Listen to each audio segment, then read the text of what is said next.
I'd like to call to order the regularly scheduled Village Council meeting for the Village of Beverly Hills for Tuesday, March 17th, 2026. Ms. Steck, would you please call the roll? Yeah, hi. Mrs. Steck. Councilman O'Gorman. Councilman Aboud. Right here. Councilman Drummond, or Pro Tem Drummond. President George. Present. Councilwoman Hudrusko. Here. Councilwoman Cascametti. Here. Councilman Mercer. Present. You have a quorum. All right, with that, would you join me in the Pledge of Allegiance, please? Pledge allegiance to the flag of the United States of America and to the republic for which it stands, one nation, under God, indivisible, with liberty and justice for all. All right, thank you.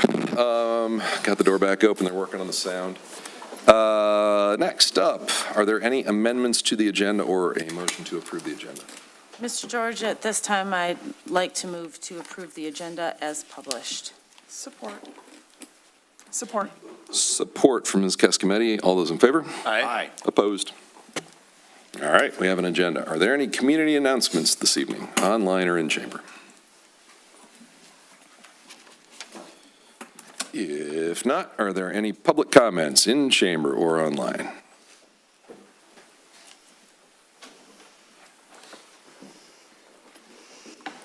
Gilbert, Amherst Avenue. Last Friday, in the middle of the windstorm, the electrical mass on our house snapped in half, sparking an electrical fire. The electrical mass supports the lines connecting the power from the electrical pole through the meter socket or where the box sits attached to the wall on your house, and it's supposed to be bolted to the roof of your house. Ours was not. Electrical fires, if you've ever had one, are incredibly scary, and they're also incredibly bright. It's like staring into an exploding firework. But in our case, the fire was on the right side of our door wall, so we got to watch it like we were watching TV, which is probably a stupid thing to do. After calling 911 and a visit from Sergeant Ginther, who was fabulous, and the public safety crew, they were able to at least tell us with some device that there was no heat in the surrounding area, so there was no fire coming up the wall or anything. Essentially, it had burned itself out. However, when the first crew from DTE showed up, they told us that one of the two 120-volt lines was still hot. I asked if this could still cause a fire. The answer was yes, under the right conditions. So this hot wire was not secured until the third DTE crew came out on Saturday afternoon. I couldn't sleep Friday night, fearing the unsecured live wire could reignite, which I was told there was a possibility if the right conditions for arcing happened. And I was awake until 4 a.m. until I set my alarm for every 30 minutes, and I dozed off. The alarm went off so I could check to make sure there wasn't a fire. Sunday morning, our electrician installed a new electrical mass and meter socket for the cost of $2,000. DTE did bring our power up Sunday afternoon, but it again failed Monday morning, and power was once again restored this morning. We're grateful for two things in this whole saga. The first blessing is that the fire did not spread beyond the meter socket and the exterior wall in our house. The second thing we're grateful for is that we had the good sense to purchase a whole house generator back in 2020. So the last 4 days would have been absolutely miserable had we not had that. But why did this happen? In late 24, we had a new roof, June of 24, we had a new roof installed by C&O Ward. The cost of the roof was a little over $22,000, and $490 of that cost was an inspection fee from the Village of Beverly Hills. We received our final approval for the roof inspection on 7/9/24, so about a couple weeks after they completed the project. Now, to be clear, the wind did not cause our fire and the subsequent damage. To use a legal term, the proximate cause of our fire and the resulting loss was poor workmanship on the part of C&O Ward. We're pursuing that cost through our warranty, and we'll take that route. But a second legal term that applies here, I believe, is an intervening cause of a failed roof inspection, for which we again paid $490. I am not bringing the story to my neighbors or to administration or to this council to call anyone out. I'm hoping that we can learn from this. Obviously, C&L Ward needs to up their game when it comes to completing a roofing project. But I also believe the village administration needs to, at least when it comes to roof inspections, before you give this final approval, somebody should get on a ladder and see that the electrical mast is indeed connected to the house, because nothing fell on the lines, there was just nothing supported. So when the wind blew it, it just pulled it over sideways, and the events happened. So I hope you take this story in the spirit with which it was intended, that we all learn from this, and including administration. And I also, just as a suggestion, if you can afford it, get the whole house generator. It's a big load off your mind. Thanks for listening. Thank you. Anyone else?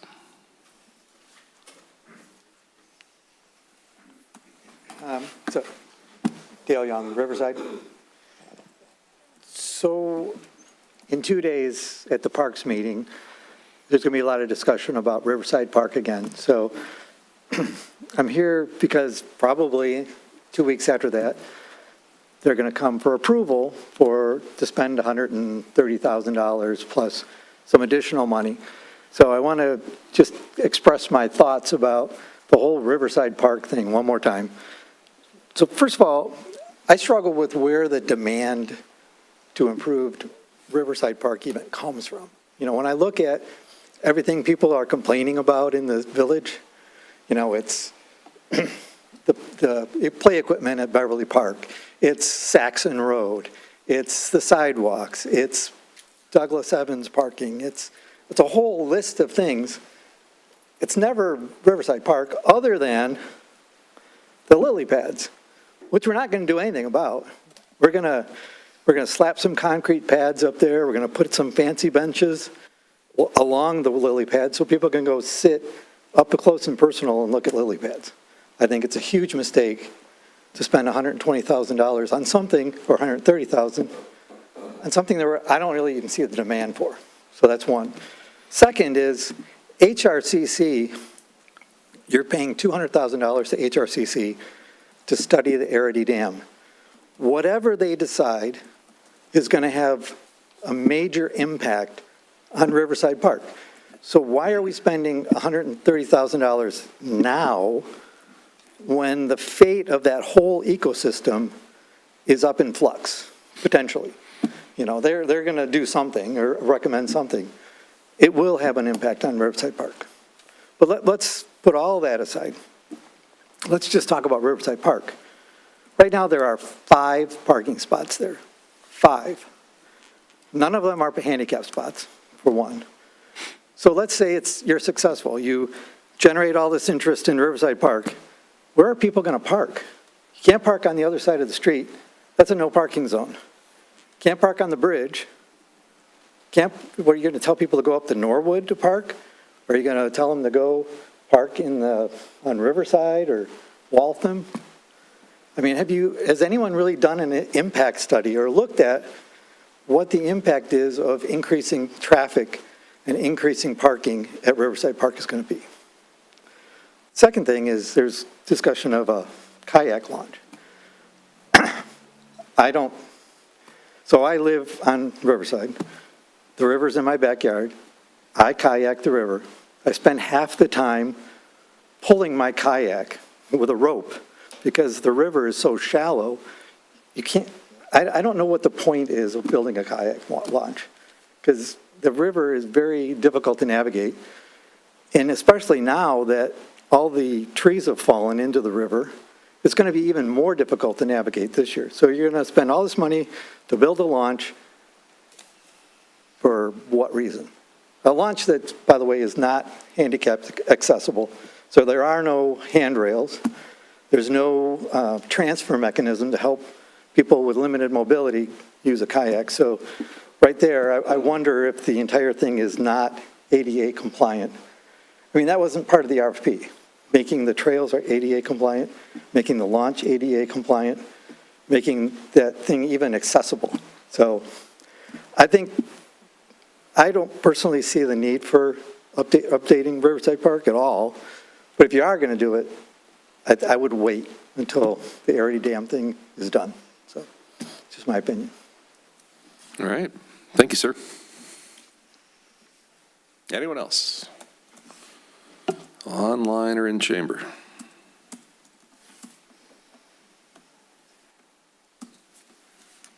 All right. Wait until I can find what's next. Hey, there we are. Consent agenda. We've got 7 items on the consent agenda this evening. Number 1, approval of March 3rd, 2026 council minutes. Number 2, review and file bills recapped as of March 16th, 2026. Number 3, receive and file zoning board of appeals 2025 annual report. Number 4, approve Birmingham youth assistance funding request. Number 5, approve purchase of public safety radios. Number 6, approve Lions Club white cane collection request. And number 7, approve Lions Club Memorial Day Fun Run request. Mr. George, at this time, be it resolved that the Village Council of the Village of Beverly Hills approve the consent agenda as read. Support. Support from Mrs. Rajewsko. Mrs. Steck, would you please? Mrs. Cascametti. Mrs. Steck, would you please call the roll? Councilman Aboud. Yes. President George. Yes. Councilwoman Hudrusko. Yes. Councilwoman Cascametti. Yes. Councilman Mercer. Yes. Motion passes. All right, thank you. On to the business agenda. There are 4 items on the business agenda this evening. Number 1, approve BS&A cloud software proposal. Mr. Rothy.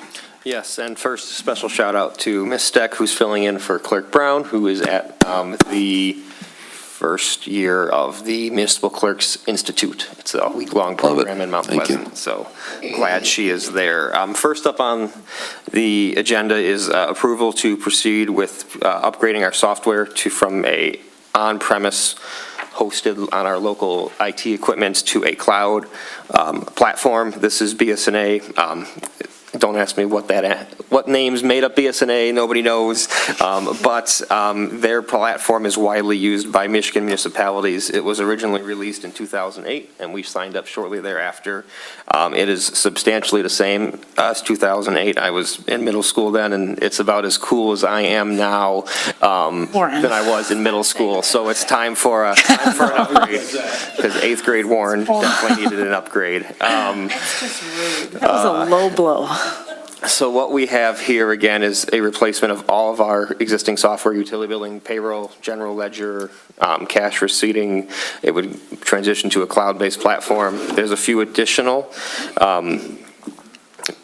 software programs we'd like to purchase. One is purchase order we don't have a software now that actually tracks the purchases that all departments are making. This just will help us better understand where we are. Typically, we only really know where we are in budget after we pay the bill. Obviously, department heads track on their own, but this will be one centralized place so we can easily approve all the purchases before they happen, and it'll tie nicely into our accounting software. So that's one addition. The second addition is for a timesheet program. Believe it or not, we have got over 50 employees, and all of our timesheets are Excel or paper sheets. It's time to upgrade. There's a lot of benefits to doing so. For example, if we have to track on our own how much vacation time we have or use, or ask Peggy, and Peggy's great at that, but she would very much like the timesheets. Is there a little slip of paper that people hand in when they want to take time off? Yes. Yes. Okay. Just making sure I that's still get several per day. And especially on public safety with all their various work schedules and when they're getting overtime or double time for holidays, it's just a lot of paperwork. So that's a new feature. Coming with that at no extra cost is now our employees will actually have access to a portal where they'll be able to log in and see how much leave time have I used, what's my W-2, do I need to change a direct deposit. Again, it's all paper right now. So again, that's a very small portion of the cost is the timesheet program, and again, purchase orders as well. But I wanted to highlight those specifically. Again, with the cloud, we don't have to house hardware servers on site anymore. We're actually speaking with Robert, our IT guy today, that our server is going to be on the books for replacing next fiscal year. If we move to this, though, we're definitely going to be able to buy a smaller, less expensive one because we won't need it to do this type of work anymore. I have Finance Director Cutie here too, who can answer any other questions you may have. You know, she uses this probably more than anybody on a daily basis. And again, one other thing to mention, you know, it is software. It's existing software. We did look at what would it look like to move vendors on this, and because again, Oakland County uses BS&A, like everybody in Michigan uses BS&A, Oakland County, Southfield Township. A lot of other companies haven't penetrated the Michigan market, and one of the quotes we received, for example, it was like a 2-year build-out time to, you know, reprogram everything. It was an over 6-figure one-time implementation, and it was also an over 6-figure annual cost. So I believe we're in a very cost-competitive product with this. And again, I'll happy to answer questions or have Finance Director Cutie come and share any thoughts that she has on this. And we'd go live in summer if approved this evening. That's, yeah, two thoughts I had on the implementation.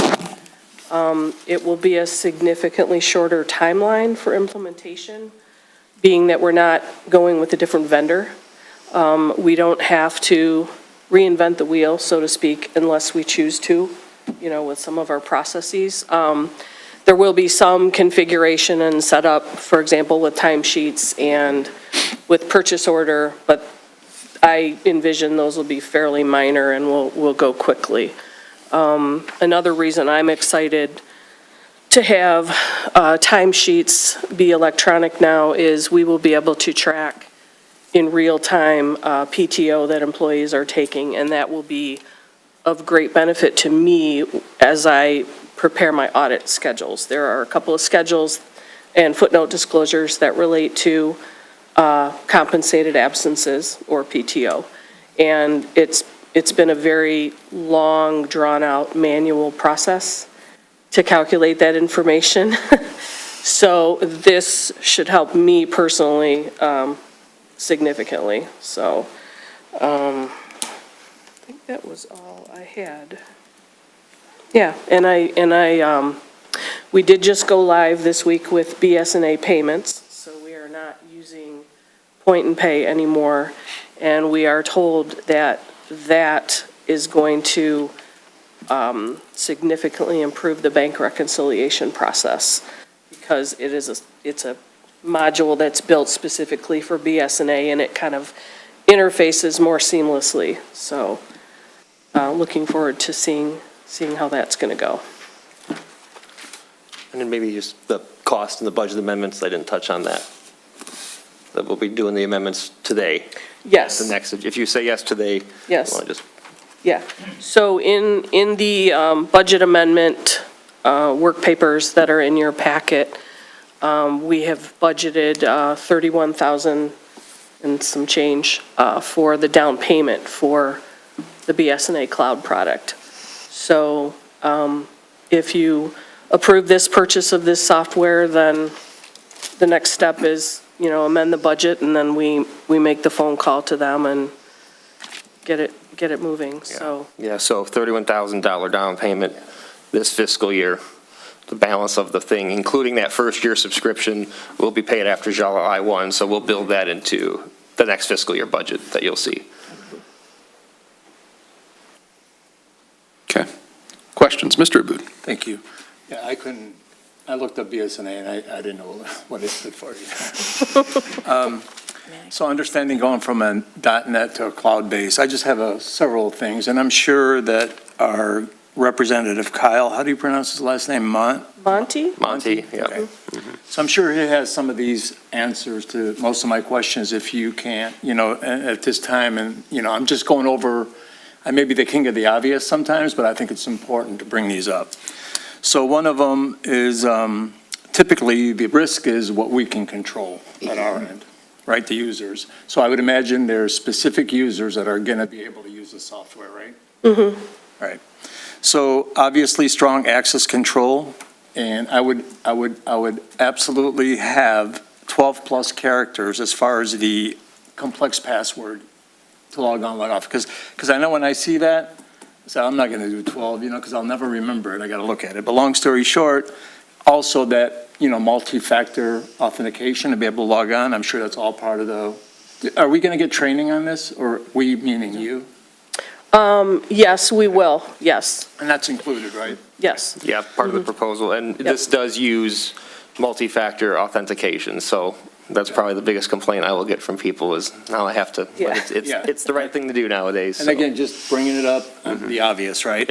But obviously, I know we change our password codes to the door, so if an employee leaves, obviously, you know, the logons will be changed for he or she. Immediate, you know, anyway, avoiding shared logins. Are you going to have any situations where like a department will have the same login access to, or are you going to? I don't think so. Okay, good. Yeah. And I should mention, while we're talking about users, within the software, you can assign specific privileges or withhold certain privileges to those users. So I'm glad you said that. I came from a pretty conservative background in some of my prior jobs, and I don't just open it wide for people. I assign the least amount possible, you know, without interfering with their ability to get their job done. And then if they come to me and request, hey, I can't do this, or I need to see this, you know, we make a determination at that point in time if that's the appropriate privilege to assign to them. Because I had that give least privileges access as possible, right? So you just, thank you for that.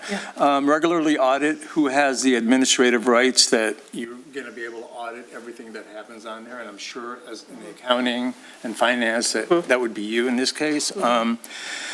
And then, you know, we already talked about administrative rights, but phishing email security, I'm sure you're going to have some training. I know that they sent some to council, and, you know, a lot of times I was afraid to even go on there because it was supposed to be teaching us about, you know, phishing and so on and so forth. Device security is important, using secure networks, you know, like VPNs. Is that what we're going to be using as far as logging in? It's my understanding that we will not have a VPN to We'll need a log VPN into. with this. All right, good. Yeah. Limit use of any kind of USB drives, obviously, because, you know, you take data and you can, you know. The other one is the audit oversight review activity logs, so I'm sure you're going to keep that because that's all part of, you know, cybersecurity. If something happens, they're going to want to know, hey, did you audit these? Did you look at that? So that way we're not liable for anything that happens to us. And then adopting a formal security oversight. But my personal opinion on cybersecurity, I would not allow any remote access unless it's a village-owned laptop or an authorized device. Because I know in my world, when we had that, you know, people would take, you know, their own laptops and try to log on from their home because they had remote access, and that's where the trouble starts. So that's all I have, sir. Thank you. Any other questions or comments? Actually, do we have like village-owned laptops that people take home and work off of? Do we use like a key essentially for them to log in on to make sure that it's like? There's a VPN that they have to Okay, connect into. so there is. Yep. I was wondering, I just, it was one of those, so I was like, oh, do we have one of those? Okay. First of all, I just want to say that I am sorry to all of you that you've had to do so much manual labor for so long. You know, you all have important jobs and have a lot of tasks, and shuffling through all these pieces of paper had to be over the top laborious. So I look forward to all of you having a lot more time to focus in on other more important work in the village than keeping track of vacation days, which is still important, but maybe not the most important thing. And, you know, I just want to reiterate, you know, my husband works in cloud-based tools, and so I get to hear the jargon all the time about building and, you know, anytime there is a well-built tool that has a history of doing its job and doing its job well and making things more efficient, it's always better to work with that and maybe make tweaks to it for your own personal need than it is to reinvent the wheel. So I think that it is fantastic that this is widely used and well-known, and I look forward to hearing about what your life is going to be like when you can just click for time off or check your PTO.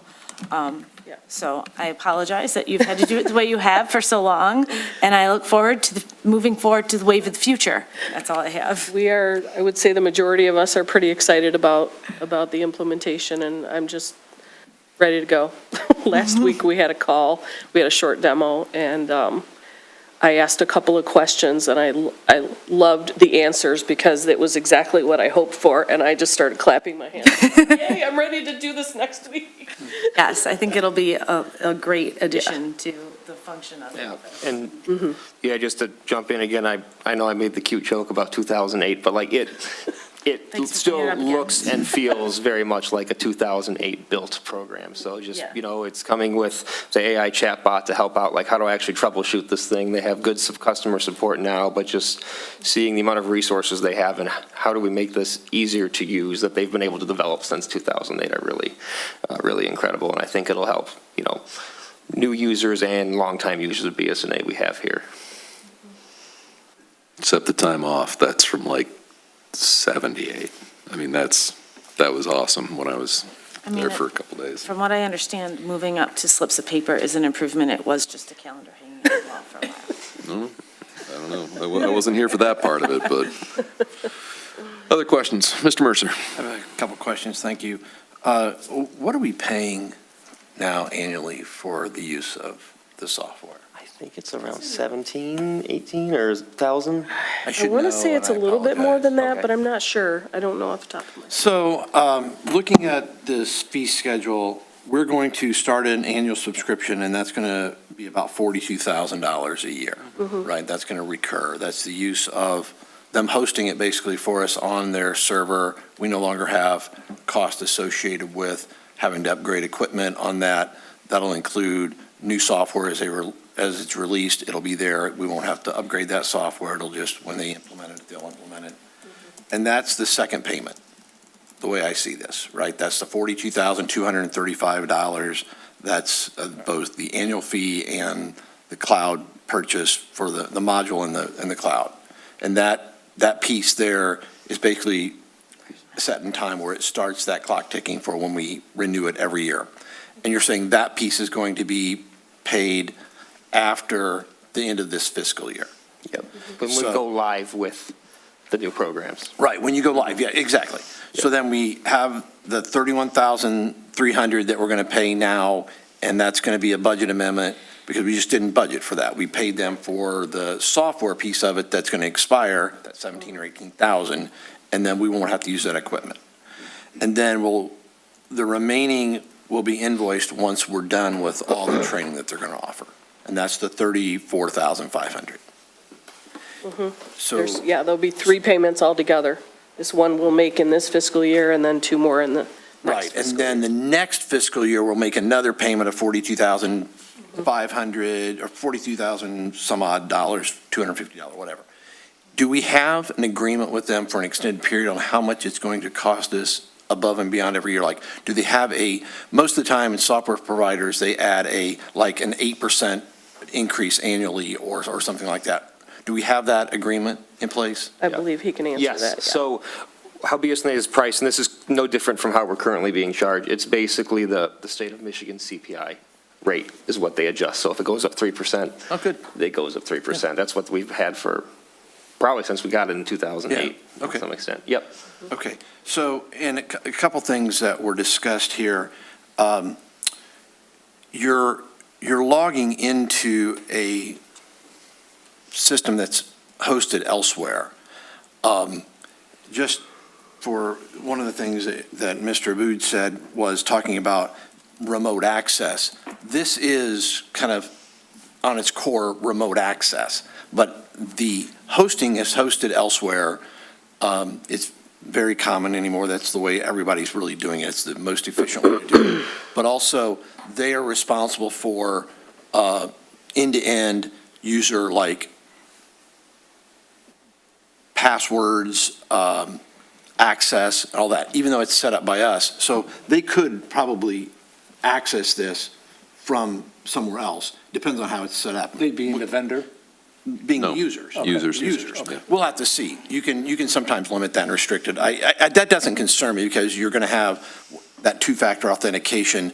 And usually when you're using a system that's not in your network, it's even more onerous to get onto that. Yes. So that's okay. So, okay. And just a little history. this company was formed back in '87, so that might be why Warren doesn't remember it.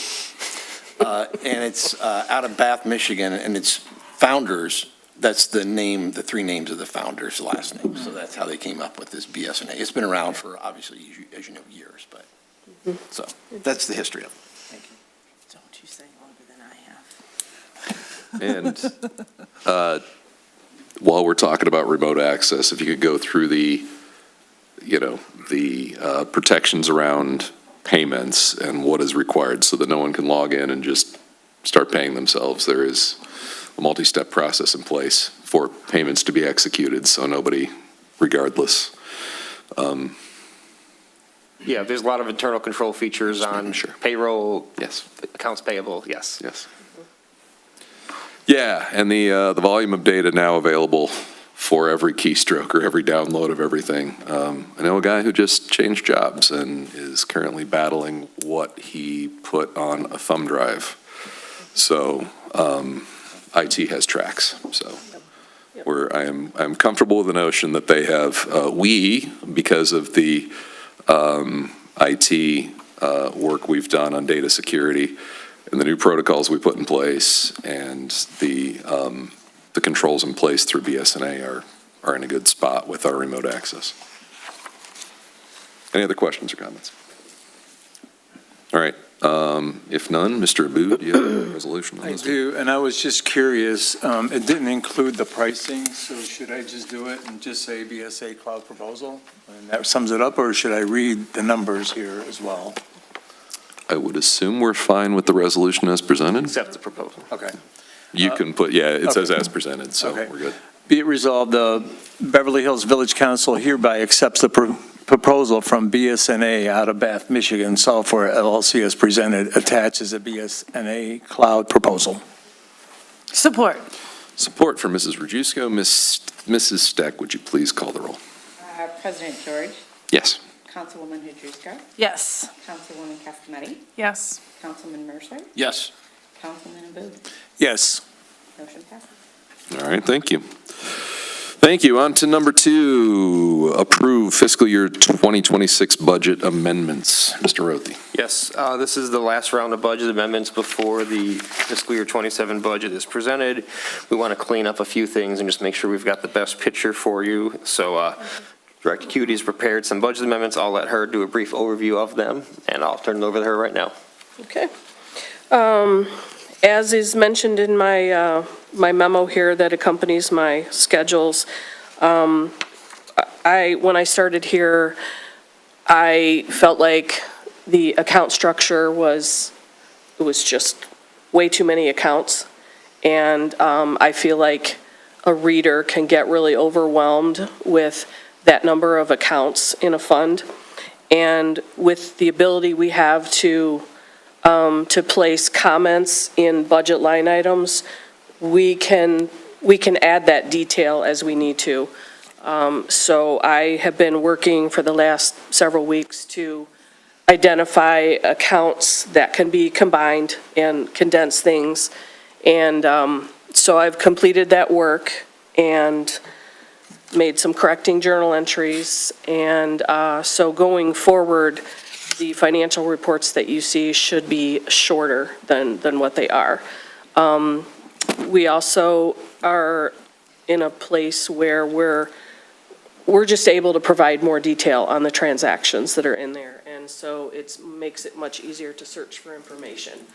So, so that's a lot of what is going on with these budget amendments. Also, we, with all of the new purchases that were made for our new now in-house DPW department, we have decided we're going to do our best to allocate items that we purchase across different funds, much like a motor pool fund. We haven't gone that far yet, but we are allocating expenditures as they come through for payment to different funds according to how much time we feel that item is going to be spent performing work that's related to that fund, like major roads, local roads, et cetera. So that's a lot of what's going on in here too. So, but fortunately, I was able to reallocate a lot of the budget items. If you recall, a lot of those budget items were previously COMO expenses. So there was a lot of budget dollars in there. So I've been moving those out and moving them into where those monies belong now, which is salaries, wages, et cetera. So. Or anything from tires for a truck, or like Yes, now that we're yes. like, Spare tires. we're not just, we were paying for it all before, but it was just like right to a contractor. Now as we start paying to for it, yeah. itemize it and Right. figure out how we're best going to charge it over, time in each fund, this is kind of the first step to uncomify the fiscal year '26 budget that was adopted. Uncomify. Assuming we were going to be with COMO the entire year. That's how the budget was prepared and adopted. Right. So the next page in your packet is kind of a summary sheet by fund of what the current budget was, what my proposed changes are, and what the new amended budget would be, assuming you approve the amendments tonight. So all in all, across all the funds, the amendments that are in this packet basically add over $150,000 to our combined fund balances. A good part of that is revenues that are being recognized that we were either uncertain of if or when they were going to come in. I don't show any revenue budgeted unless I know for sure that the money has arrived. So this is an amendment that's in a positive direction. I'm not coming to you asking for more money across all the funds. We've been able to reallocate what we've already got there and just a few minor tweaks. So then the page after that really just goes into the line item detail. There aren't a lot of line items because I was able to take care of a lot of issues with just reallocating budget monies. So I'm not going to bore you by reading every single line on here, but basically it's more account cleanup. I'm moving capital outlay budgets from its own separate department into the department that the expenditure best relates to, because I feel like everyone should be able to see how much a department is costing, and that should include capital outlay as well. So that's what a good portion of these line items are. And then just reallocating, like our fleet payments. We're allocating those across different funds because those vehicles and those expenses are used in almost all of our operations in one form or another. So if you want to look at the detail, it's there. But like I said, it's a net increase to fund balance of about $152,000. All right, thank you. Questions? Yes. Just so that I can repeat it back and make sure I'm understanding, and maybe people at home. So let's say we bought a new lawnmower, right? And we use the lawnmower along the roads for right-of-ways. We use the lawnmower to mow the village campus, and we use the lawnmower to mow the parks. So instead of before where we would just be paying for mowing in general, we're splitting up the cost of that lawnmower between the use in those three places. Is that essentially what we're saying? Well, COMO was tracking their activities, so they were kind of giving us a list of how they were spending their time. Right. But yes, you're correct. But our purchase Our of that new purchases, thing yes. is getting split up over those funds as we're using it in those places. Yes. Okay. Yes. That makes And we hope to fine tune the allocation methods going forward. There's different ways you can do it, but right now I would say it's fairly simple, but it is based off of the history, what we were paying COMO for. So that was our starting point. We'll charge this fund X percent, this charge, to this fund is X percent. But we will get better at that, and we'll be able to identify those things. And so I think it's just going to give a clearer picture in the financials of just how much everything is costing. Awesome, Yeah. thank you. You're welcome. Mr. Abud. Thank you, Mr. President. So when my kids ask me, hey, Dad, how much money does the Village of Beverly Hills have in the budget? What should I tell them as of tomorrow morning? I mean, that's not on here. So this is amendments to the budgets, so Yeah. we can pull out the budget, you know. What is our budget? How many millions? Oh, general fund is about 5 million. What are all the Do the funds document. together, like I always look at it as, 30-ish? Yeah, it's yeah. approximately 30. I look at it as three buckets: public safety, general, and water and sewer. And general includes road, Water and sewer fluctuates. yes. So I just replaced residents with my kids, just to be fair to. There you go. Like your kids' enthusiasm for the I was budget. just gonna say, wow, your kids are really, Well, they really are. They care about how much money Dad spends here, not for the village. Other questions? Mr. Mercer? So, one of the questions from a question earlier, are we splitting both capital and operating expenses for these items then? Wherever possible, yes. And are you splitting capital and operations based on percent of time? What do you use to determine that? Is it? It's, you know, like for a piece of equipment that we want to allocate across funds, I'm letting the DPW supervisor kind of make that determination because he's out there in the field every day. But I do believe that he has a pretty good handle on how the guys are spending their time. And so it's kind of based off of that. Okay, Yeah. it's interesting. That's Yeah. just for my own knowledge. The other thing is, when I was reading this or looking this over, did we get so much more interest, was it, from rubbish because we hold that money in a higher interest-bearing account now, and we get the money in kind of all at once and we pay it out over the year?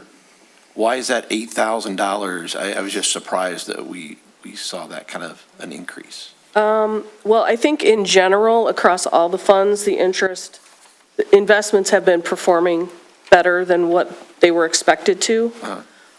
So there are a couple of amendments here to interest earnings account. I saw that. Yeah. So, okay. So that's really, But mainly for rubbish, it was interest earned on the amount of money that we had in there. There was nothing else. It was just interest on the account. that's correct. And we pay out for our rubbish, for our trash collection, we pay that out on a monthly basis, even though we collect it with taxes on a yearly basis, right? So we hold that money in. Okay, We that's do. good. That's good. Okay. Good fiscal use of money. Okay, Every bit helps. absolutely.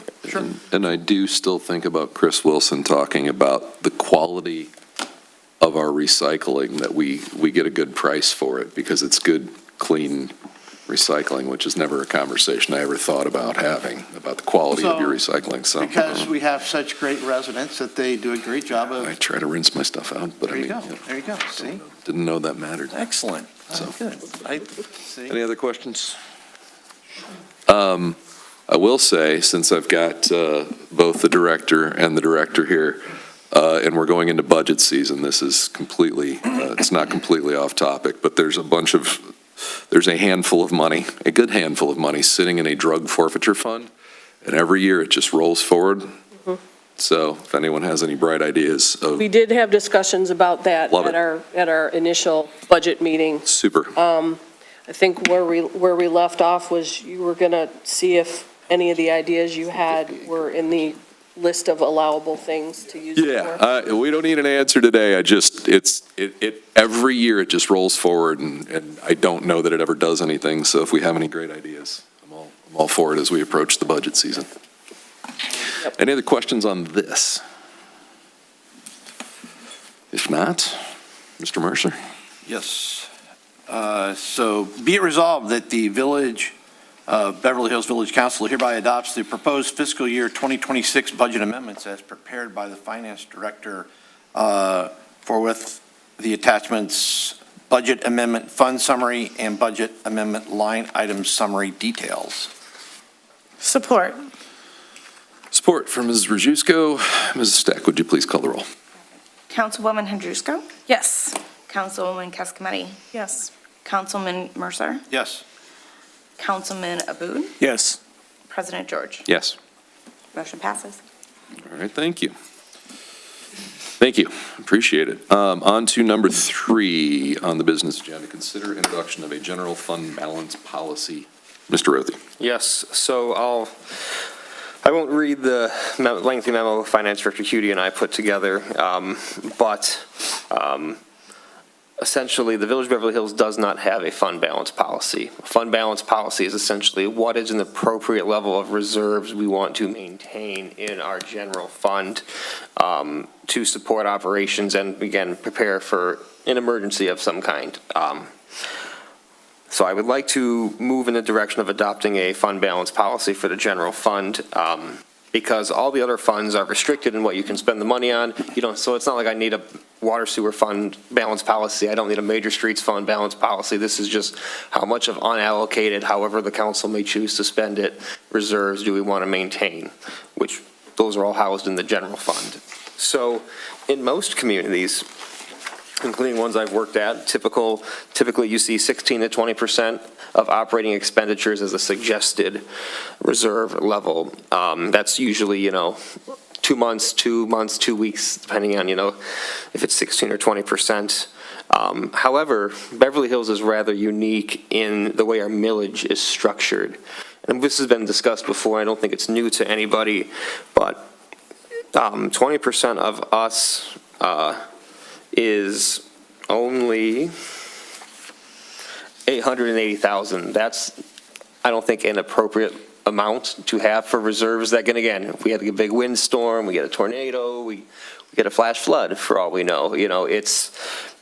I'm not comfortable using the standard 20% because it's only $800,000. So I wanted to think of, I was talking with Director Cutie, how do we add to that in a way that's reasonable? And so we kind of came to a tailored approach because, again, most of our tax generating power is restricted for public safety operations directed to the public safety fund.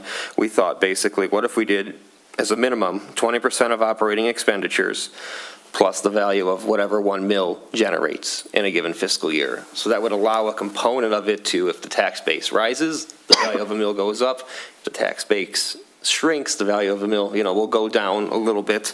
And when you take the 20% kind of industry standard and add that 1 mil, you get to $1.7 million, which is roughly, and again, when I say general fund expenses, I'm not talking about one-time capital. I'm not talking about transfers out of funds. Just what is the bills we have to pay, and that would be about $1.7 million on the current budget is what that 20% plus 1 mil would do. I'm much more comfortable having $1.7 million than $800,000 as a level. Again, I'm not expecting council to adopt this policy today, especially we're down 2 members. I just wanted to introduce the topic as we enter into the budgeting season. Happy to answer questions you may have today. Finance Director Cutie can as well. Where I'd like to see this go is essentially I will prepare the budget workshop, the calculation and the chart showing, hey, if you adopt this budget as prepared and this was your policy, this is where you would fall. We will be exceeding even the higher level of what we're saying. We actually have a 20% floor and 30% ceiling. I do anticipate we're going to still be well above that 30% ceiling for what the general fund is going to be at the end of the next fiscal year. So again, happy to have discussion now, answer questions. Would like to revisit this at the budget workshop or as we adopt the budget. But again, wanted to get I don't know if this has been considered before by this council, so I just wanted to introduce the topic and start the discussion. Thank you. And this is, as you said, this is something that it seems like every auditor or financial professional you ask, you get a different answer on what's appropriate. I've heard 20%. I just looked, Googled what is Birmingham's. They're at 17%. My hometown, same thing, which is looking at 2 months. For a long time, we didn't have a separate public safety fund that started building prior to me getting here and then accelerated with the last millage. So they've got their own reserve fund, which takes pressure off of the general fund. For a long time, the water and sewer fund didn't have a balance, now they do, so that takes pressure off of the general fund balance, so we can more appropriately target what seems reasonable there. And, you know, the reason that it is only at that level is because most municipalities get taxes on an annual basis. So you have kind of a guaranteed revenue stream, assuming the world maintains its order. So that is the reason it isn't 100% or something like that. It's normally a couple months. So I'm all for coming up with something. I'm happy to have people look into what other municipalities are doing if they want to figure out whether they think there's a better mousetrap for that. But I like that we're bringing it up. I like that you've got a recommendation that you put some thought behind, so I appreciate that. So any questions, comments? I just think Yes. that it's fantastic that we're having this conversation. I think it's an important conversation that any community should have. I definitely think it's something that we need to discuss with residents, and because I feel like there's some people that are more fiscally conservative, and there's other people that don't want us to be a bank account, right? So finding out what works best for our community is important. You know, I think I agree that $800,000 makes me feel real uneasy. Because we had that one storm and that was $750,000. So I think we can all agree that probably $850,000 or whatever is probably not what we want to have. But I think the alternative that you proposed feels more comfortable. But definitely more opportunity for conversation. I think having it as part of our budget strategy meeting will be helpful, just so we can see how it works for us in real time. But I think that this is something that we probably should have had a long time ago, and is a responsible step forward to face the public with our plan. So thank you for bringing this up. Yes. Thank you, Mr. George. I agree with all of that, and so thank you to the village manager and finance director for putting this together. And I understand, like, this is, a starting point of a conversation. This isn't, what we're being asked to approve tonight. I do have one question, because I think it's interesting. Also, I think I'm looking at page 2 of 2 here. There's also an upper limit guidance with a recommendation that the unassigned general fund balance should generally not exceed 30% of expenditures. And, you importantly pointed out that public safety is not part of the general fund, right? They have their own. Correct. They have their own fund, and from what I understand of it, public safety doesn't tend to experience the sort of unexpected expenses that the general fund might, right? They're not going to be hit by, equipment costs and things for responding to a tornado or something. Is there any consideration in having the same sort of thought with the public safety fund? And establishing an upper limit guideline that then might inform future conversations about what is an appropriate public safety millage rate, or what we should be doing to maintain an appropriate fund balance over there. I think that's a great topic for future discussion. Okay. Thank you. I agree. Yeah, I think that could be a conversation in conjunction with the budget. Yep. Because it kind of goes back to what was said earlier about we don't want to be seen as just a bank account where we're sitting on all these funds. I think that's the purpose of the upper limit of the reserve. So, you want to get in that sweet spot without just hoarding cash. Right. So it's a balancing act. And I do want to point out, too, that, again, the policy draft itself, the village council is not, you're not restricted. It's a guideline for administration to be, preparing the budget in line with the policy. But as the village council, you still obtain authority to adopt, Right. a balanced budget ultimately, but it could be balanced with the use of fund balance, but it's not a handcuff necessarily. It's more of a, best practice guideline tool as we want to operate within this parameter, but it's not like a charter amendment of anything as far as its legal standing goes. Mr. Abud. Thank you. So I know we discussed, other neighboring communities, it's somewhere between 15 to 30% of expenditures for the balance, correct? Usually, right, somewhere in there? I know you said 30 for Birmingham. But No, anyway. I mean, they're 2 months, 17, I mean, but again, Okay. That's apples and oranges. Well, anyway, I'm trying to get to a point here, that's all. Okay. So council is really committed the council is only committed to the balance set by council, right? Meaning that there's non-spendable, restricted, and assigned, and unassigned. Is that true? All right. So the non-spendable is not in cash, where it's inventory and things in that nature.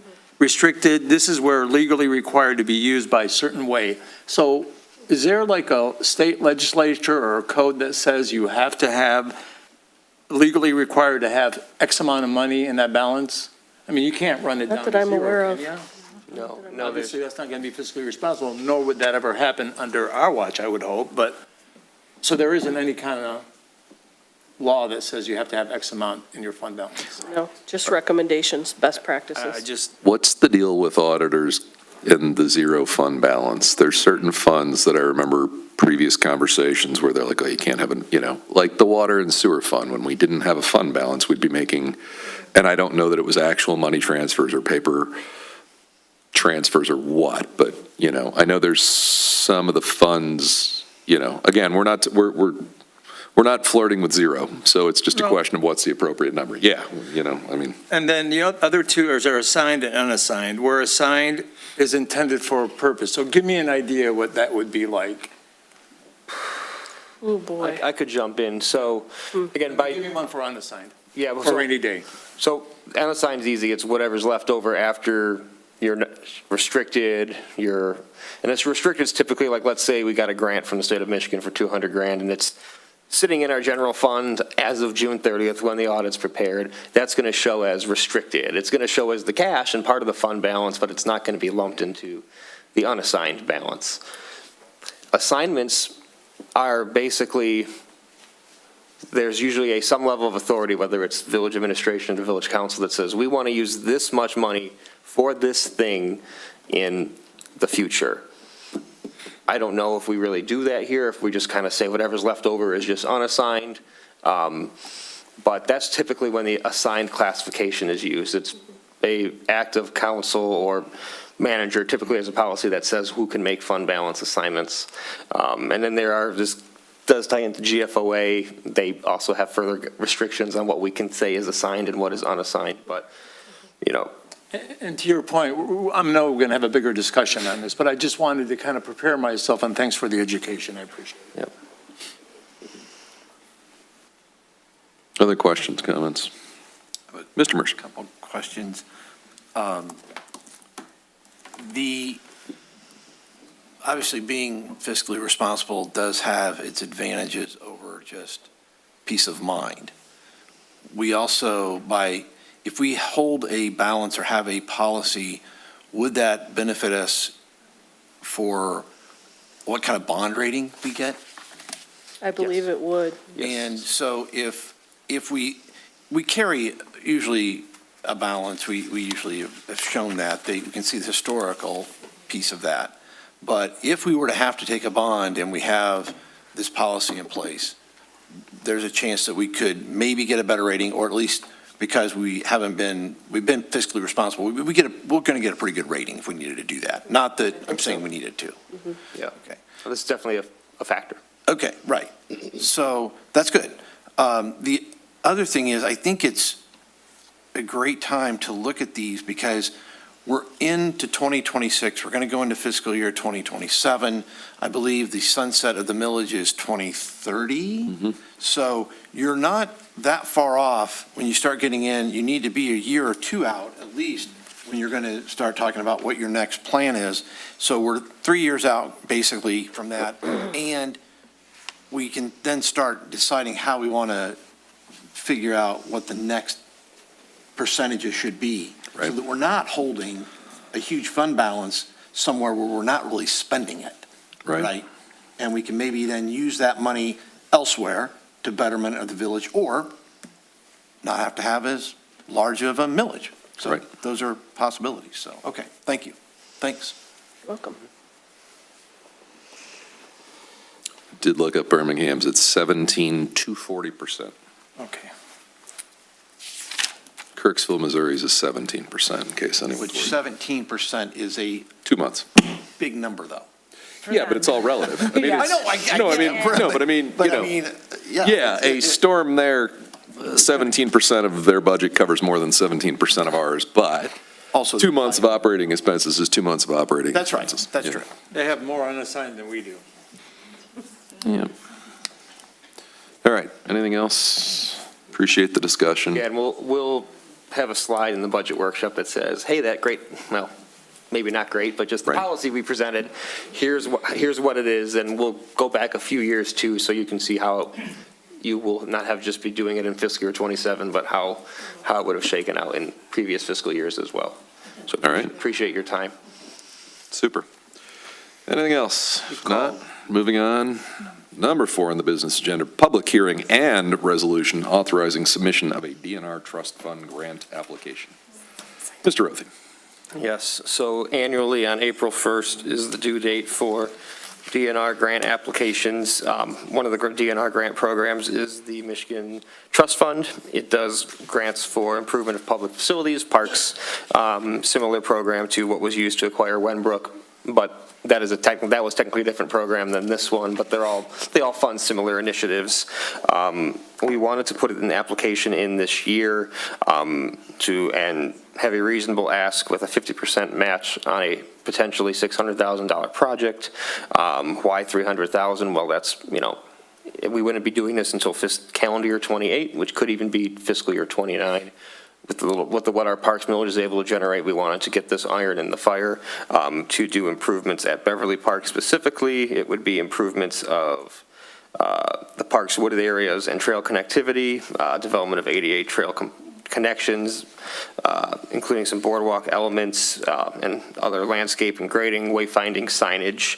Basically, we took the Smith Group's Beverly Park 2050 plan and looked at some of the cost estimates, which were obviously in excess of $600,000 for the entire thing in that one area. And it's like, okay, well, how much could we start to do if we had $600,000 to spend, of which $300,000 would be coming from the village? So in order to apply for a grant, we need to have a public hearing. You would have to adopt this resolution authorizing us to apply for the grant. Again, if I submit an application, I would expect to hear in December if we're getting this. And then grant agreements usually executed in March or April. So that's a whole year from now. And then again, you have 2 years to spend the money if you are awarded the grant through this program. So we're looking long-term, but if we want to get into this pipeline for this year, my recommendation would be to proceed with seeking a grant application for these improvements to Beverly Park. Questions? Mr. Aboud. Thank you.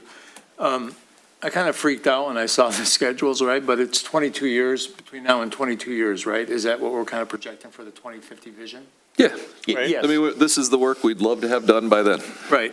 So if you take the average mean between 11,870,000 and 19 million, we've got approximately about 15,000,008 that we're going to have.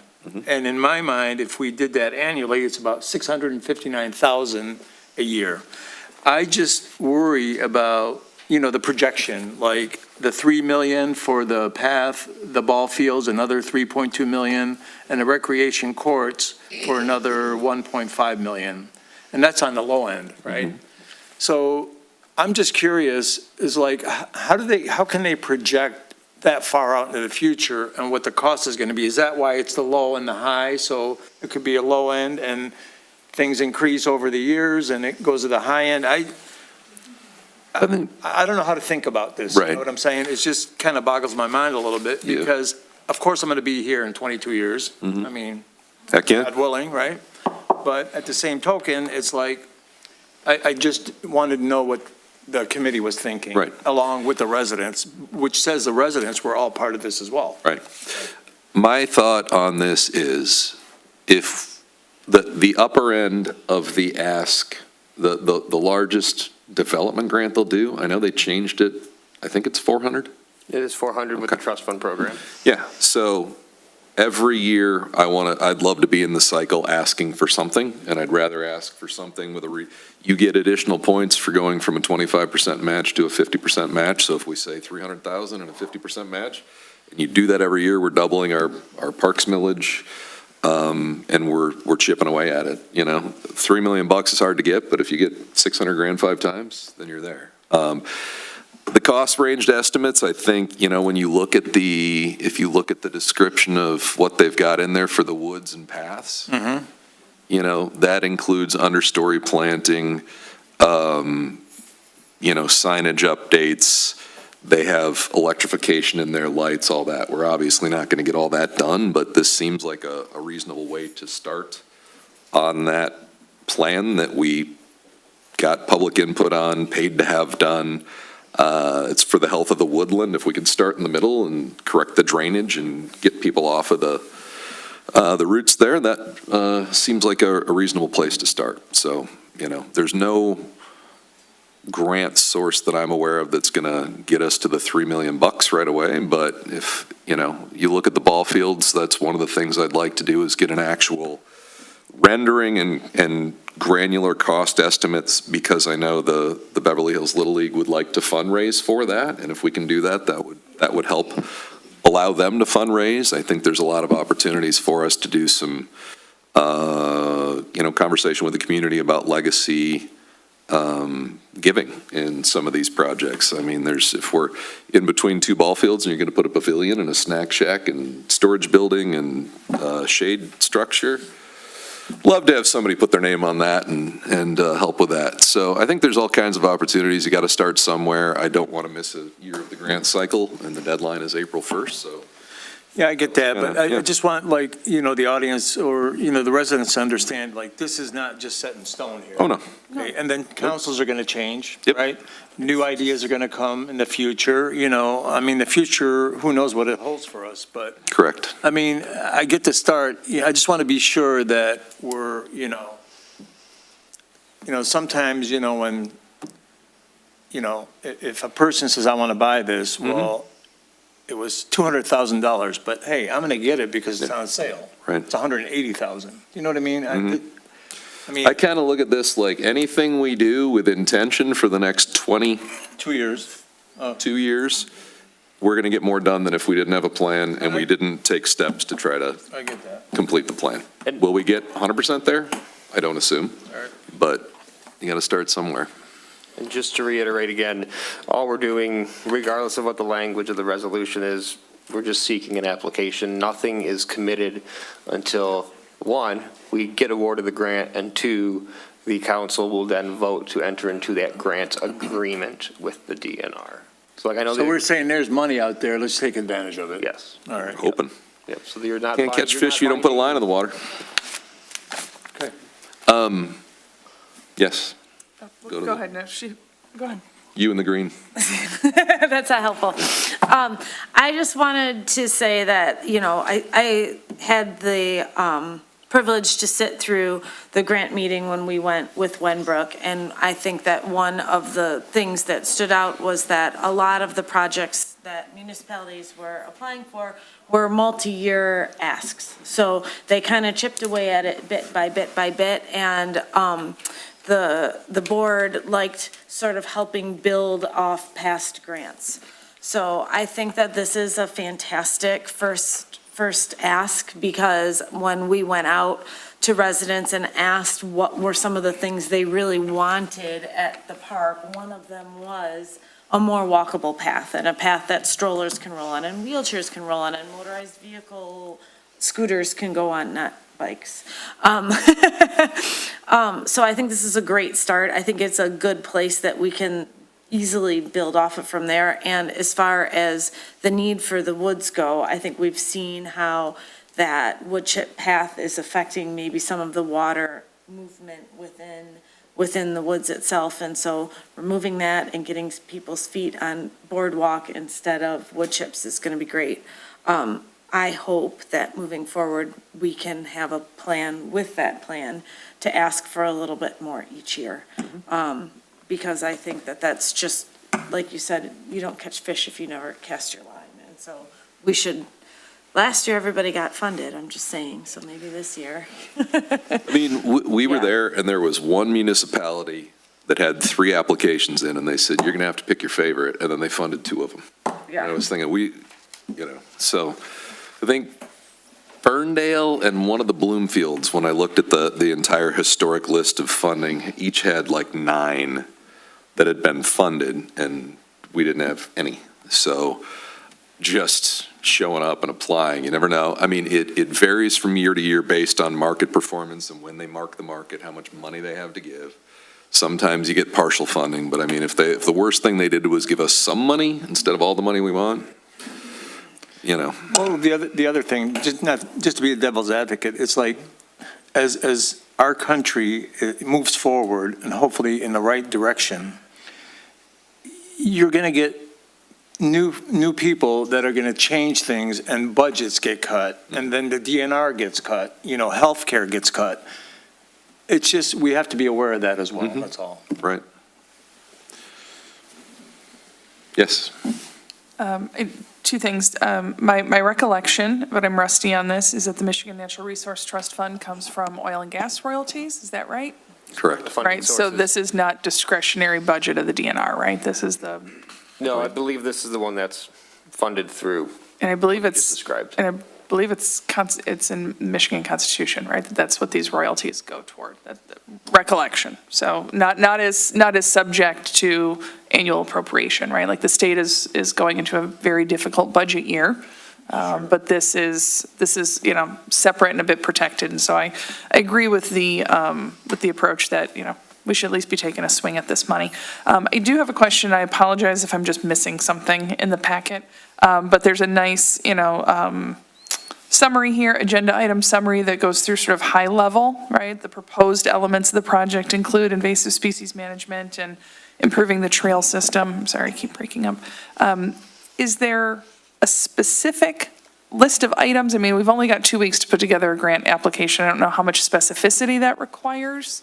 Or do we have to engage, say, a prime professional to come up with, a plan? I mean, is some of this in engineering, or are we able to get enough of a plan out of our vision?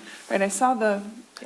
What's not in your packet are the super line itemed cost estimates Okay. that informed all those numbers, so we can take from those cost estimates and scale it. It's all, quantity based. Okay.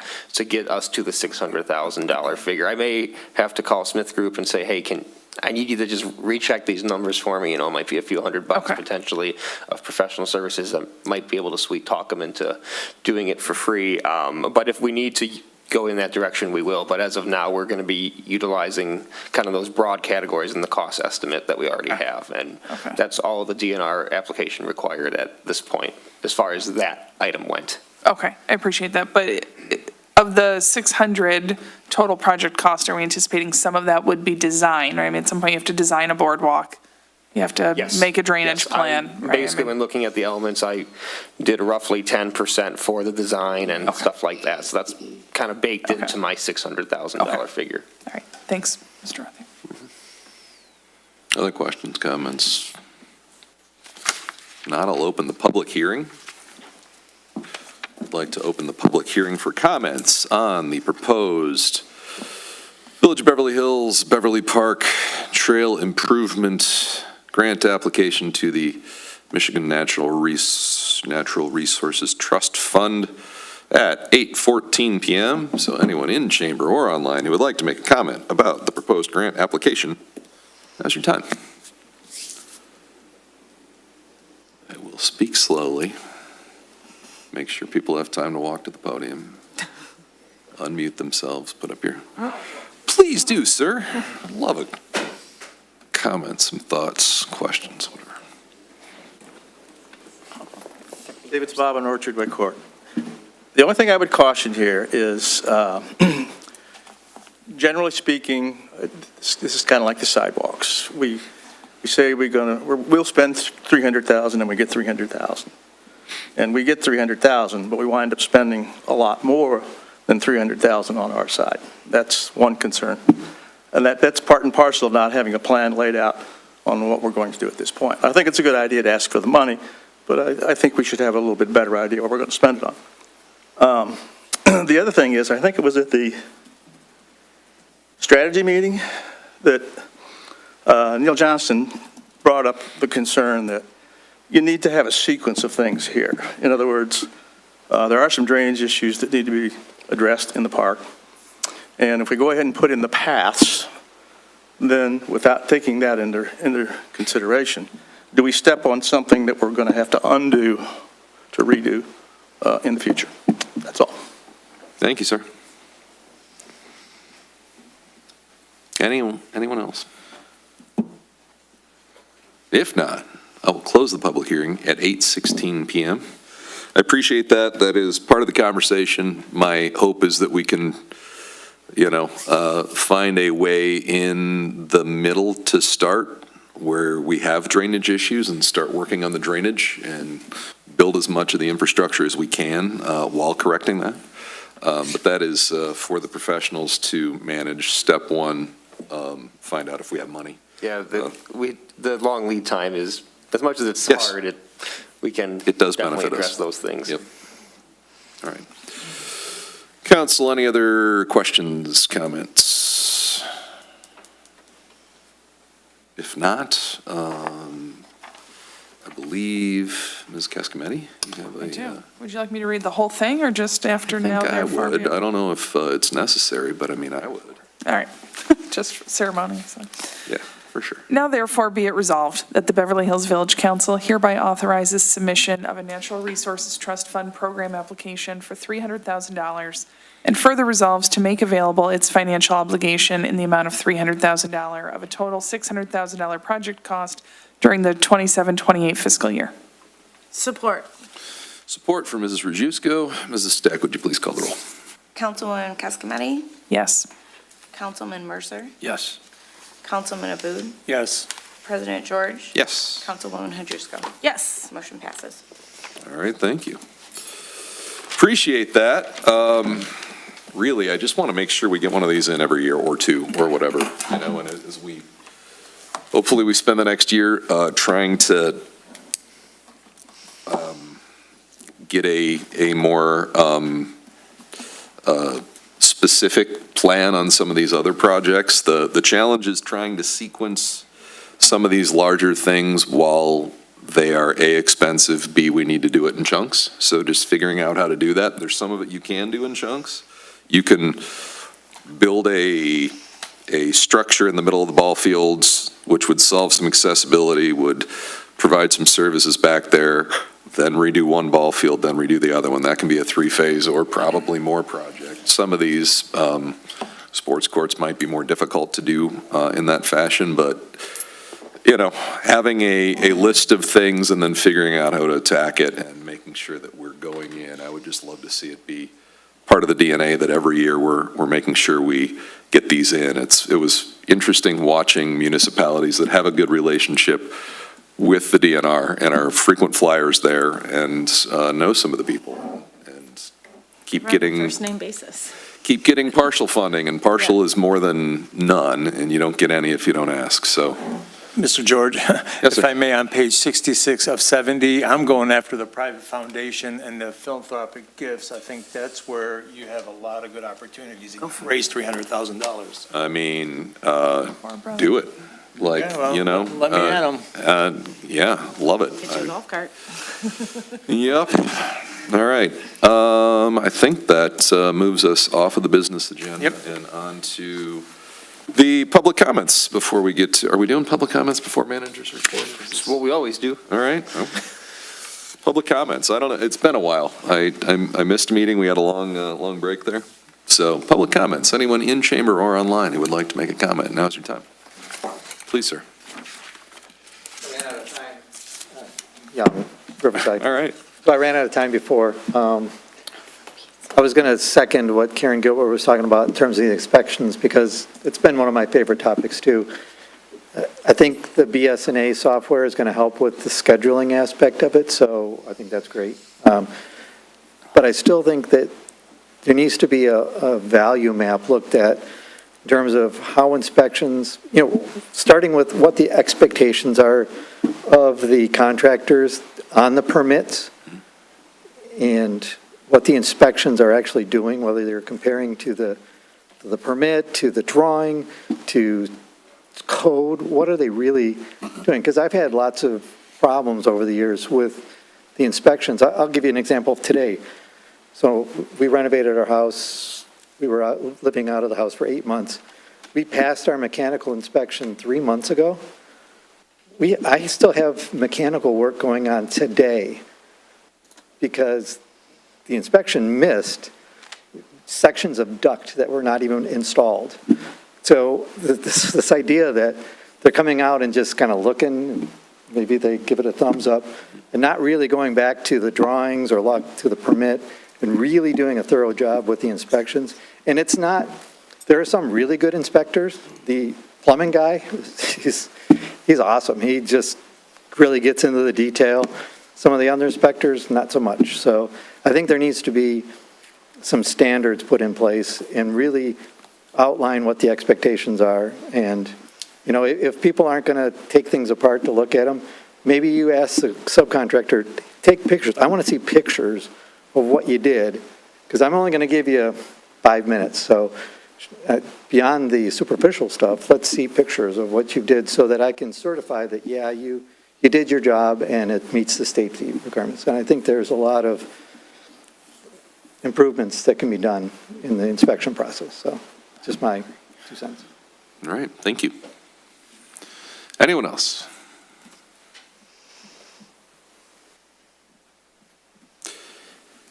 If not, we will move on from public comments to the manager's report. Mr. Rothie. Yes, I'll start off with 2 items that aren't in there, but one, just this week, we're doing storm chipping for the cleanup, so we are running a chipping program starting, I guess today it was. We did use this as our texting, Text My Gov, so if you signed up, hopefully you received a text. If not, let me know, and we'll make sure you're on the list, or sign up again, please. Also want to point out, I don't know how many people will watch this, but a few members of our community are being targeted through scam by emails pretending to be Ms. Steck and a few other members regarding specifically permits that they've made for Zoning Board of Appeals or Planning Commission. It's not coming through our end, it's just somebody is making emails and using the right names of people. It's very unfortunate. And so what we're doing, again, I just want everybody to be aware that the village will not, if you've applied for a planning or zoning thing, we don't even take your application until you've paid for it. So we wouldn't be asking you for money after the fact once you've already submitted an application. But 2, we're also going back a few years to all our applicants and giving them a old school snail mail because they might not want to open email from us anymore, just given what happened. So we're just making everybody aware of in that manner too. I just wanted to shed light on that. The DNR has approved us to rebid the Spark Grant Playground. So we are out to bid tomorrow morning. It goes live. I believe it's open for a 2-week period. When the bid period closes and we obtain bids, I hope to be able to bring to the council the recommendation for the installation, but we did get their approval last Thursday, I think it was, or Wednesday, and again, the bid's going live by the time we loaded everything into the computer. That window's opening tomorrow. We had our informational meeting on the TAP sidewalk project a week ago today. That presentation, I didn't link it in my manager report because it wasn't on the website at the time I wrote it, but it's now on the website for anybody who wants to look. We're continuing to work hard on the budget for fiscal year 2027. Our budget workshop is scheduled for Tuesday, April 14th at 7 p.m. in this room. We have all but 1 lead service line replacement for this fiscal year completed. We've been opening a lot of proposals lately for the master plan and zoning ordinance rewrite, as well as the Riverside Park. Riverside Park's going to be considered at the Parks Board meeting this Thursday in 2 days' time. For the students out there, we are still accepting applications for the Donald and Patricia Greening Community Service Scholarship. Encourage everybody to apply. We have 2 scholarships available. Tomorrow at 1 o'clock, you'll hear Oakland County conducting a special test of the emergency siren in recognition of Severe Weather Awareness Week. And last but not least, I have it in my manager report. A lot of the time is the last item, but just if you're looking for assistance with your utility bills, please reach out through United Way of Southeast Michigan. I know several residents, just over the last few months alone, have been able to get meaningful assistance through this program that they maybe didn't know of before. We try and point people in that direction, but again, I just want to spread the word one more time because there are funds available to help. And you just have to, I don't know the specifics of what is required, but people are getting help through there. And I just want to highlight that. And that's all I have this evening. Questions? Yes. Thank you, Mr. George. Mr. Worthy, are you guys going to be giving a heads up through the Text My Gov about the emergency siren tomorrow? I'm just wondering, given the weather conditions this week, people may not realize that it's a test. Good point. And so I'm wondering if we could maybe do a heads up through, public safety is doing a great job on Facebook these days, maybe make a post there, put it out on Text My Gov. Yeah, that's a great suggestion. I'll confirm it's still happening. Okay. But yes, we can send something out. Just with all the winds last week and the storms up north right now, I think people might not realize it's a test. We're a little gun shy. Other questions, comments? Yes. Yes. So the Spark rebid, the same amount of money is going to go into that rebid process? The same, the The scope expanded. Yes, the grant dollars that we have available to spend and apply towards the bid have not changed. Okay. That's what I want to know. Thank you. Mr. Marshall. I have a couple of questions on, earlier there was a discussion about the Arity Dam and the amount that we're paying for that. That amount is split between a grant and us, correct? Yes. And I think it's 80-20, is that right? 80%, 20%? If whatever 180 and 20,000 equal out to our So it's our actually cost is 90-10. Yeah, okay. 90-10, okay. So we are, even though it is a $200,000 project, we got a grant for a large 180,000. portion of that. Yes. So, and I know that's ongoing, we had the meeting, so, okay. Also, I know that the signs in the village have been targets this winter. There've been a lot of signs that have been taken down. Some probably have had calls, and some are just there. But is there any, the monument sign, I think, on Pierce at 14 Mile by the church, It's looking rough. the Ascension Church was taken down by some vehicle. I don't think there was any report of that. Do we know if we're going to get that sign back? But, be careful out there. It's been slick. But they took down the sign, and then they took down a stop sign at the corner of Bates and Lockerbie. It's just, so I just would like to know what Neil's thinking about when getting that sign back. Yep, I'll definitely check in with him on that. All right, thanks. Be careful. Mr. Worthy, that's the one I asked you about last week, and Neil said that sign was already ordered. Okay. Oh, did he? Okay. I walked to the dentist the other day and I saw those posts sticking Yeah. out of the ground and I thought, oh, that's not safe. I went by that sign, and then I went by the stop sign at Bates and Lockerbie, and it was down, so I sent Neil a note, but I didn't, so, okay, so great, perfect. All right. Other questions? So you might have gone through the timing on the Spark grant. It's out to bid Tomorrow, technically, yes. tomorrow, Yes, the bid goes live tomorrow. and then it's open till when? I believe 2 weeks from tomorrow. Okay.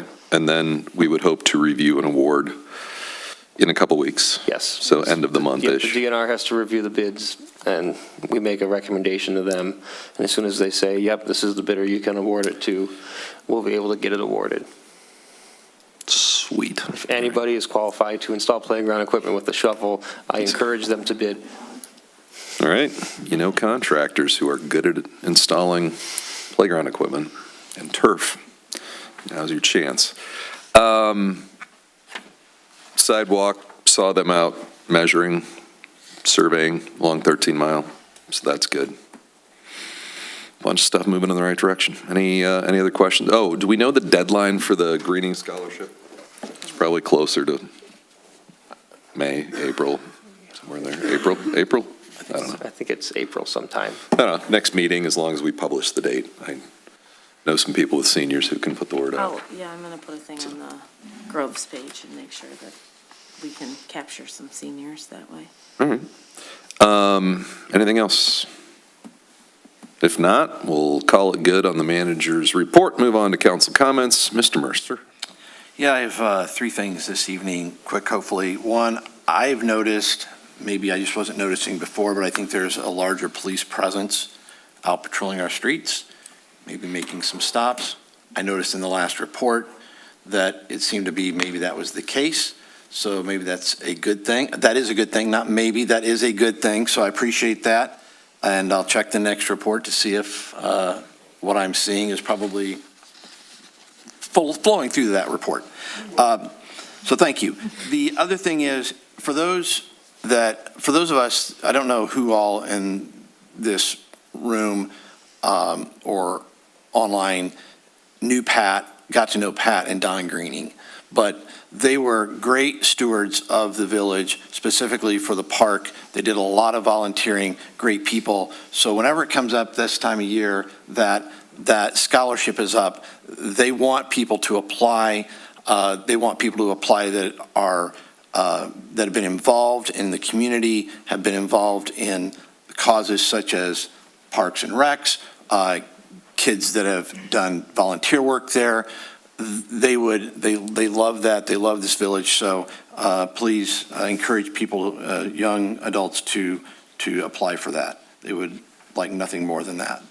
And then finally, talking about storms in the area, I think a lot of people do know that the supervisor of the Department of Public Works in Huntington Woods was killed on Friday in the line of duty, basically. He was removing debris, and a tree limb fell on him and killed him. His name was Doug Chemmel. I didn't know him personally. I know a lot of the people that work in the village or are not in the city of Huntington Woods or had worked there. But there is a GoFundMe page. If you go to the city of Huntington Woods and look that up, even if it's a few bucks, they have, I think, a $300,000. They were like two-thirds of the way there, I think, the last time. That was a couple days ago. But even so, even if they go above that, that would help that family a lot. He had 3 young children and a wife. So just be careful. Encourage our village employees to be careful, whether they're in public works, whether they work in the village or they're out patrolling on the streets. So it happens that you can get, that bad things happen sometimes. So with that, that's all I have. All right, thank you. Ms. Keskamany. Thank you, Mr. George. So I don't often do this, but I'm going to read my remarks tonight because I'm at risk of needing to read my remarks. So I'd like to echo what Mr. Mercer said about Doug Chemmel and his family. He was out there doing the work that keeps our communities running, right? And often with public works officials, the work that doesn't often get recognized, right? So we're certainly keeping his family, friends and colleagues in our thoughts, and I know that this community is as well.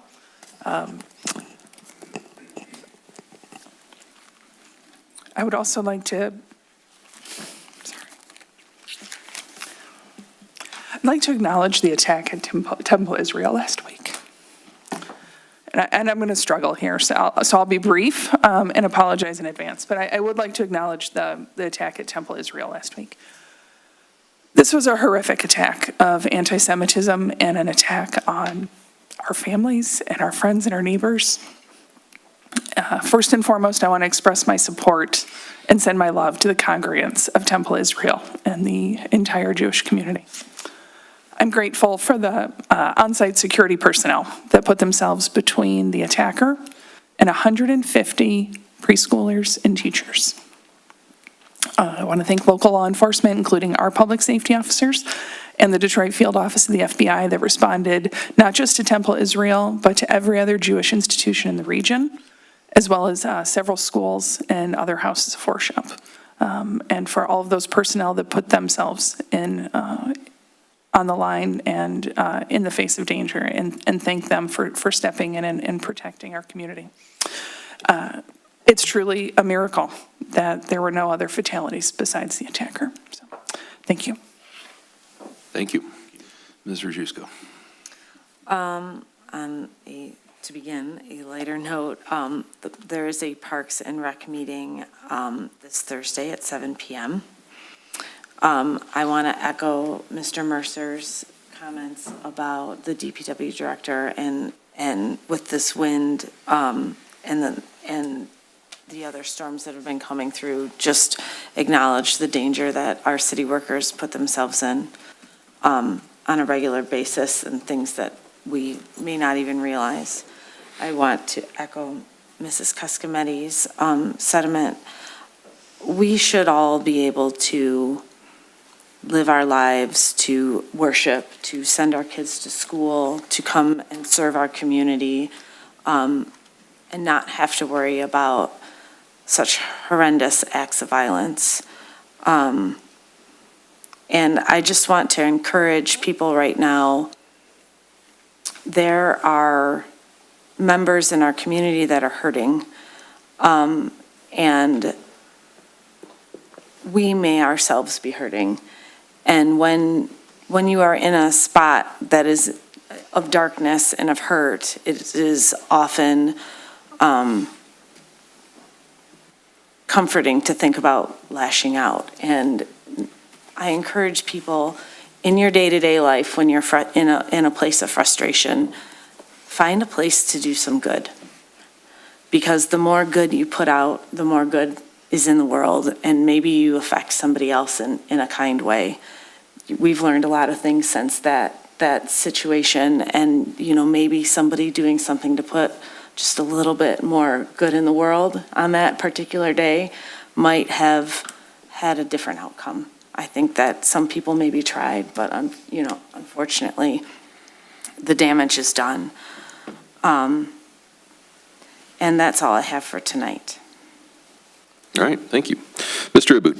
Yes, sir. We'll start out with that. I also want to, everything that you guys said is 100% and from the heart, and I appreciate that. I also appreciate the Chaldean Chamber in Shenandoah, who happen to be right across the street from the temple and the synagogue, and where they brought them in. They brought 140 people in. They sheltered the kids till the parents got there. They had food, water, and just a safe haven for them. And I thought that was commendable as well, to make sure that the community really steps up when the need arises. SEMCOG, I'll be attending General Assembly on March 19th. I mentioned that at the Icon in Detroit. That's upcoming. The Michigan Municipal League, it's a little long here, but I'm going to go through it. Attended the Capitol Conference in Lansing. Besides meeting the 6 of the 8 gubernatorial candidates, I was able to have 2 breakout sessions, one on housing and another one on stormwater utilities. There's stormwater in general. There's all this flooding that we've been talking about, and I think you're going to see stormwater utility charges be mainstream and something that is coming. I don't want to spoil or upset or, frighten anybody, but it is a needed utility charge in my mind. Some of the highlights was revenue sharing and local funding, where we push for stable, predictable state funding. As you know, that was kind of limited. Emphasis on protecting municipal budgets like ours. Infrastructure investment, where we have roads, sewer system remain top priorities for the state. We need long-term funding beyond federal grants. Number 3, housing and development, addressing housing shortages, balancing growth with local control. You're going to hear a lot about what's going down with local control and what the state wants to impose. Senior services and community support, we're focusing on social isolation, transportation gaps, and senior center funding. Cybersecurity and technology, we talked about BS&A, rising concerns over municipal cyber threats. There's a need for cloud security, and we're a step ahead. staff training that we're doing and state support to make sure that cybersecurity is controlled and, eliminated, which I don't foresee that, but that's our hope. We talked about that local versus state influence, local control. Ongoing tensions are happening right now between zoning and environmental regulations. What made this conference more important was we had access to legislators and state departments, where we had legislative breakfasts where we sat with our state reps and our House of Reps. We put strong focus on advocacy, relationship building, real-time policy updates where it impacts our municipalities. For Cable Board, I have a meeting tomorrow morning. I wish Ms. Brown was here, because I always say it's 7:30. She goes, no, it's 7:45. You did it. Next, planning to move to 400 Lincoln. The layouts are being gone through with the architects right now, and if you have any ideas, what you want to see, that would be helpful. There's a lot of meetings that you can go to the, there we go, to the Birmingham Commission and their meetings. But they're currently working on the lease approval process, and Senior Advisory Council, I attended the meeting yesterday. Senior Advisory isolation is really almost a pandemic right now. And then WRC was there reporting on affordability that you touched upon for low-income seniors. Thank you, that's all I have. All right, thank you. A couple quick things. Inspections, always on board with trying to figure that out. For years we had Safe Built doing that. It was completely outsourced. We brought it in-house. I am well aware that you have some inspectors that are more aggressive on their inspections than others. So I trust that administration heard the feedback and is always working to improve that service and make it as effective as possible. Parks, appreciate everybody supporting the application of the grant. Like I said, I just want to make sure we're in the running every year. There's no reason we shouldn't be applying. We used to joke about it being all parks all the time. So, hey, we got a $250,000 grant to tune up the space by the roundabout at Beverly and Greenfield. That's exciting. I understand people's concerns with where demand is coming from. We have limited park space and trying to make sure we have a variety of options and that they're appealing. That island was nothing but bramble until recently. It's lovely to actually look at it and see it be something that we could start to use. Regardless of what happens with the dam and the pond, the river is going to be there unless somebody knows something I don't, so there should always be something to look at depending on which way you orient the benches. So appreciate that commentary, and there will be obviously opportunities at the Parks meeting to discuss that as well. Tree trimming, that hit home.